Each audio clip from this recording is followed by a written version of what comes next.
Welcome back to my YouTube channel. Make sure to like and subscribe to the channel for more interesting stories like these. Now, let's get into today's story video. Moving on from a betrayal most foul, long but worthwhile read, I've been told. I've been separated from my ex-fiancée for 4 years now. I was young, foolish, and desperately in love. She meant everything to me, and our kid meant even more. You're probably thinking about 4 years.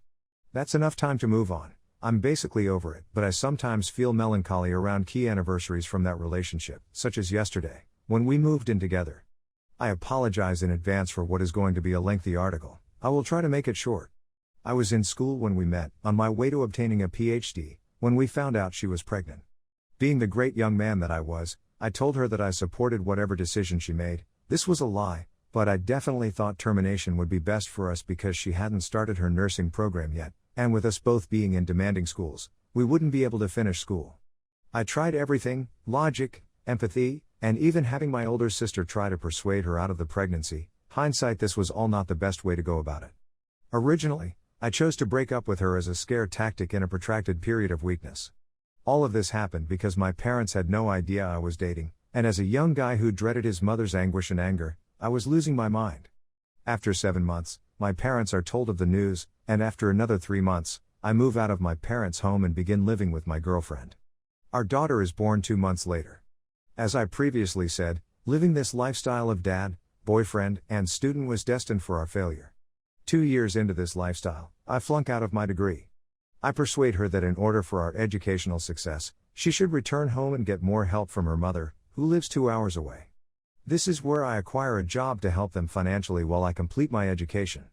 While they were down there, I vowed to visit them at least once a month and on every holiday. Things started to become strange while I was doing the LDR. Stories began to go among my friends and family that she was having guys in and out of the home. When I confronted her, she rejected all claims. I proceeded. I caught her lying one day when she stated she was at her closest friend's home, but her brother informed me she was going to a party with a male classmate. So, because I had the day off, I traveled down there and attempted to wait for her at home. She heard I was coming down and hurried home to wash before seeing me in. Following a couple more events similar to this one, the straw that broke the camel's back was as follows: it's Christmas, and our daughter is now 3 years old.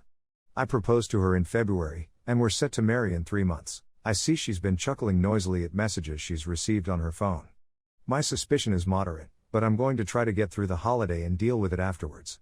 During our Christmas party, she becomes blackout drunk and accuses me of not trusting her, which comes as a surprise since I hadn't mentioned anything to her in over 4 months. She blacks out immediately after. I bring her to bed and realize her phone is still blowing up.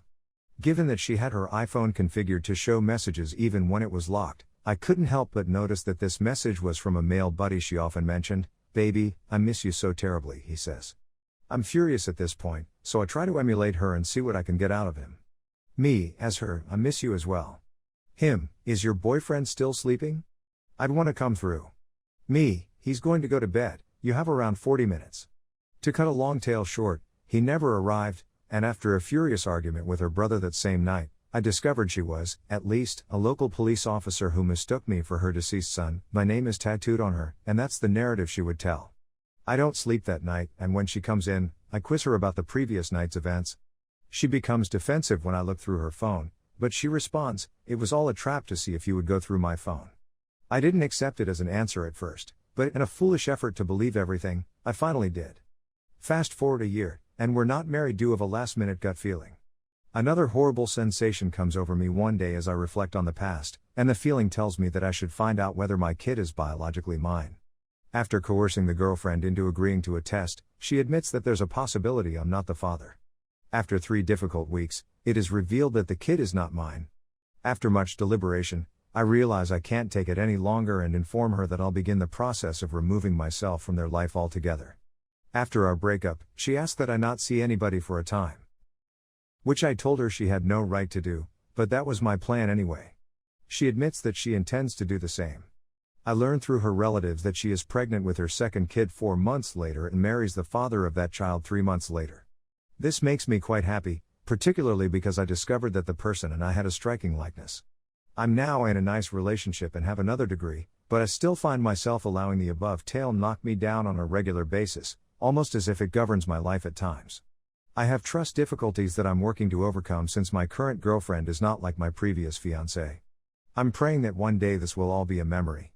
Final words, I have a minor concern that my ex-not daughter would seek me out one day since she is still being taught that I am her father and that I abandoned her. Words from her aunt, to whom I am close. Story 2. Wife cheated, I am so angry I am scared of myself. So I'm a little perplexed. It's been approximately 2 weeks since I found out, and I've been skeptical for a long, with several red flags but nothing conclusive. I decided to address her, and her response, uncontrolled rage, prompted me to do so. How can I accuse her of such a thing? She would never, ever cheat. It made me certain. I snooped on her phone and computer but found nothing, so I purchased several little cameras and placed them about the home. Then, during the weekend, I went to see some pals. I grew up in Norway on the Swedish border, and I met my wife in Sweden when I was 20 years old. She was 21 years old, and she had a 3-year-old child at the time. We clicked, and I've become that kid's father for the last 11 years. I adore him and consider him to be my son.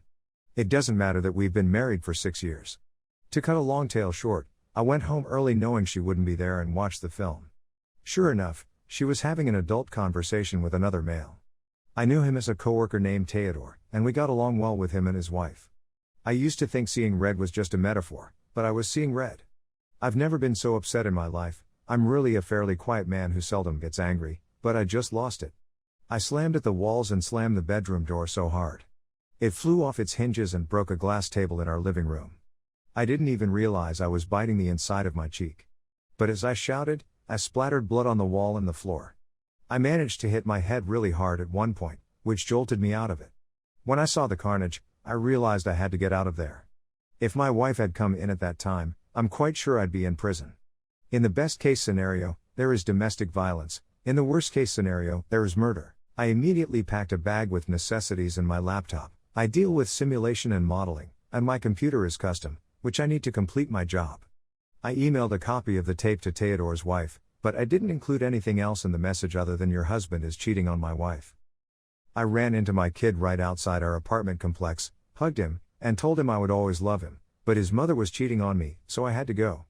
I genuinely hate telling him, he shouldn't have to bear that load, but I wasn't feeling myself at the moment, and it just spilled out of me. I went to the border because I wanted to meet my relatives in Norway, but they wouldn't allow me through due to COVID. I've been staying at a cheap Airbnb, working but feeling like a zombie, and haven't spoken to my wife. My son is the only one to whom I have reacted. He's been asking me questions, and I've been as honest as possible with him about the fact that I don't know what's going to happen next, other than divorce. I've been looking for a reputable lawyer, and I've gotten hundreds of mails from my wife and her relatives. I haven't replied to any of them. As far as I am aware, my parents are the only people who are aware of what is going on in my life. I don't want to speak to my friends since they are also friends with my wife, so I don't have much support right now. I'm terrified that if I speak to her or see her again, I'll lose it and say or do something I'll regret. I also don't want to lose touch with my kid, but I'm not sure where to begin. I'm still enraged and don't know how to move over it. I need to reply to my wife at some point, but I'm so enraged that I don't believe I'm sensible. I simply wanted to try writing it down and see if it helped. Thus far, it hasn't made any difference.